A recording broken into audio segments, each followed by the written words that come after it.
بسم اللہ الرحمن الرحیم۔ شروع اللہ کے نام سے جو بڑا مہربان اور نہایت رحم کرنے والا ہے۔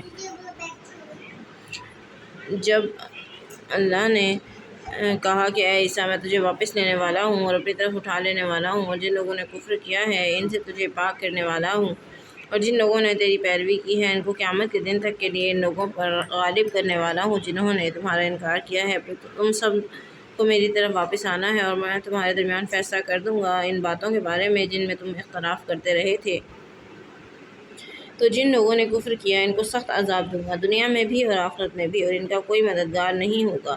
لیکن جو لوگ ایمان لائے اور جنہوں نے نیک عمل کیے ان کو وہ پورا اجر دے گا، اور اللہ ظالموں کو پسند نہیں کرتا۔ یہ سب کچھ ہم تمہیں آیات اور پر حکمت تذکرے سے سنا رہے ہیں۔ بے شک عیسیٰ کی مثال اللہ کے نزدیک آدم کی طرح ہے۔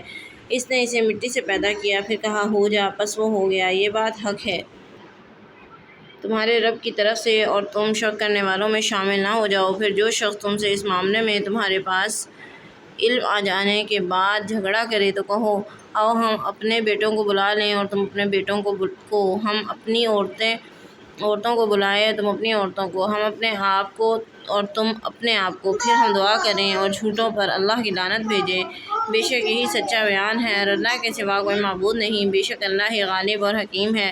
پھر اگر یہ منہ پھیر لیں تو اللہ ان مفسدوں کو خوب جانتا ہے۔ کہہ دو کہ اے ایمان آؤ ایسی بات کی طرف جو ہمارے اور تمہارے درمیان مشترک ہے، یہ کہ ہم اللہ کے سوا کسی کی عبادت نہ کریں اور اس کے ساتھ کسی چیز کو شریک نہ ٹھہرائیں، اور ہم میں کوئی اللہ کے سوا کسی کو اپنا رب نہ بنا لے۔ اگر وہ اس سے منہ موڑ لیں تو تم کہو گوار ہو کہ ہم تو مسلم ہیں۔ اے اہل کتاب، تم ابراہیم کے بارے میں کیوں جھگڑا کرتے ہو جبکہ تورات اور انجیل نازل نہیں کی گئی مگر اس کے بعد؟ کیا تم اتنی بات بھی نہیں سمجھتے؟ یہ تمہیں لوگ ہوں کہ تم نے ان چیزوں کے بارے میں تو جھگڑا کر لیا جس کا تمہیں علم تھا، تو اس چیز کے بارے میں کیوں جھگڑتے ہو جس کا تمہیں علم نہیں، اور اللہ جانتا ہے تم نہیں جانتے۔ ابراہیم نہ یہودی تھا نہ عیسائی بلکہ وہ یکسو مسلم تھا۔ وہ مشرکوں میں سے نہ تھا۔ ابراہیم سے نسبت رکھنے کے سب لوگوں سے زیادہ حقدار وہ لوگ ہیں جنہوں نے اس کی پیروی کی، اور اب یہ نبی جو اس پر ایمان لائے ہیں، اور اللہ اہل ایمان کا حامی و مددگار ہے۔ اہل کتاب کا ایک گروہ چاہتا ہے کہ کاش تمہیں گمراہ کر دیں، حالانکہ وہ گمراہ نہیں کرتے مگر اپنے آپ کو، لیکن وہ اس کا شعور نہیں رکھتے۔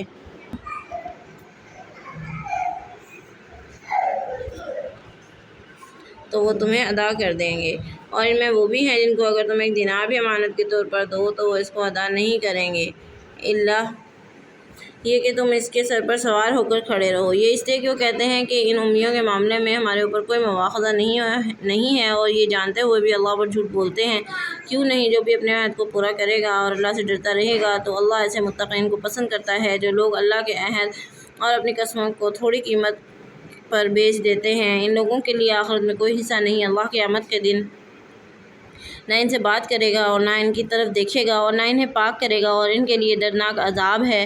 اور ان میں ایک گروہ ان لوگوں کا بھی ہے جو کتاب کو پڑھتے ہوئے زبان کا اس طرح الٹ پھیر کرتے ہیں کہ تم اسے کتاب میں سے سمجھو، حالانکہ وہ کتاب میں سے نہیں ہوتا۔ وہ کہتے ہیں یہ اللہ کی طرف سے ہے، حالانکہ وہ اللہ کی طرف سے نہیں ہوتا، اور وہ جانتے ہوئے اللہ پر جھوٹ بولتے ہیں۔ کسی انسان کا یہ کام نہیں ہے کہ اللہ تو اس کو کتاب اور حکم اور نبوت عطا کرے، پھر وہ لوگوں کو یہ کہے کہ اللہ کے بجائے میرے بندے بن جاؤ، بلکہ وہ تو یہی کہے گا کہ اللہ والے بنو۔ اس لیے تم کتاب کے دوسروں کو تعلیم دیتے ہو اور خود بھی پڑھتے ہو۔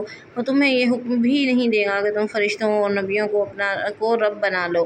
کیا وہ تمہیں کفر کا حکم دے گا بعد اس کے کہ تم خدا کے فرمانبردار رہو؟ اور جب اللہ نے نبیوں سے عہد لیا اور کہا کہ میں نے تمہیں کتاب اور حکمت عطا کی ہے، پھر کوئی اور رسول اس چیز کی تصدیق کرتا ہوا تمہارے پاس آئے تو تم اس پر ایمان لانا اور اس کی مدد کرنا۔ اللہ نے کہا کیا تم اس کا اقرار کرتے ہو، اس بات پر میرے عہد کی ذمہ داری لیتے ہو؟ انہوں نے کہا کہ ہم نے اقرار کیا۔ اللہ نے کہا تو گواہ رہو اور میں بھی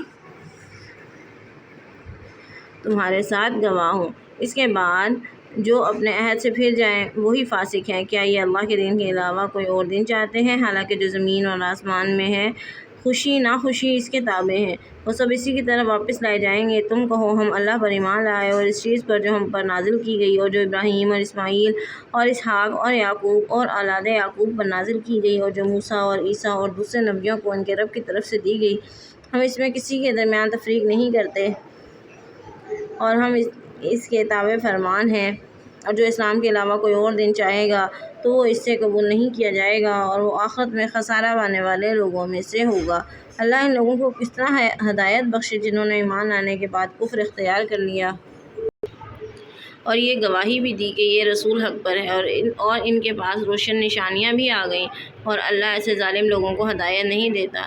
ان لوگوں کی سزا یہ ہے کہ ان پر اللہ کی لعنت ہے اور فرشتوں اور سب لوگوں کی لعنت ہے، اس میں وہ ہمیشہ رہیں گے، ان سے عذاب ہلکا نہیں کیا جائے گا اور نہ انہیں مہلت دی جائے گی، سوائے ان لوگوں کے جو اس کے بعد توبہ کر لیں اور اپنی اصلاح کر لیں، تو اللہ بخشنے والا اور رحم کرنے والا ہے۔